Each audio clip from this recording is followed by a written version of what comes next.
السلام علیکم ورحمۃ اللہ وبرکاتہ۔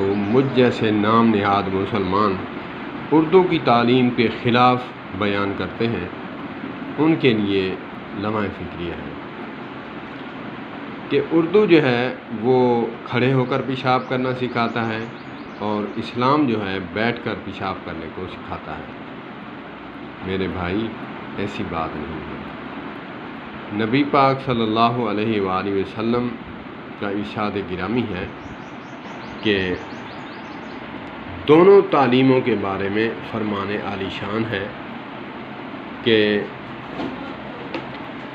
جب ہجرت کر کے آپ مدینہ تشریف لائے تو انصار کو کہا مہاجرین سے اردو لکھنا پڑھنا سیکھیں اور آپ ان کو دین سکھائیں۔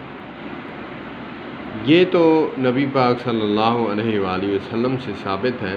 اردو تعلیم معاذ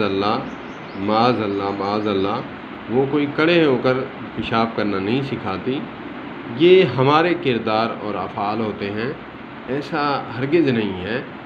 نہ اس میں لکھا ہوا ہے کہ کھڑے ہو کر، یہ تو تربیت کا اثر ہے، یہ تو تربیت کا اثر ہے۔ جب انسان ٹیٹ لباس پہنے گا تو وہ کھڑے ہو کر پیشاب کرے گا، بیٹھ کر تو نہیں کر سکتا۔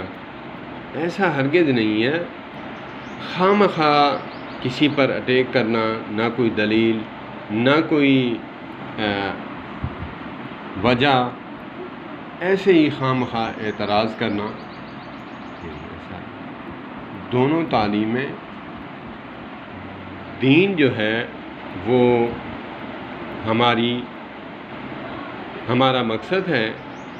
دین کا علم سیکھنا، بزرگ فرماتے ہیں دین کا علم سیکھنا ہمارا مقصد ہے، دنیا کا علم سیکھنا وقت کی ضرورت ہے۔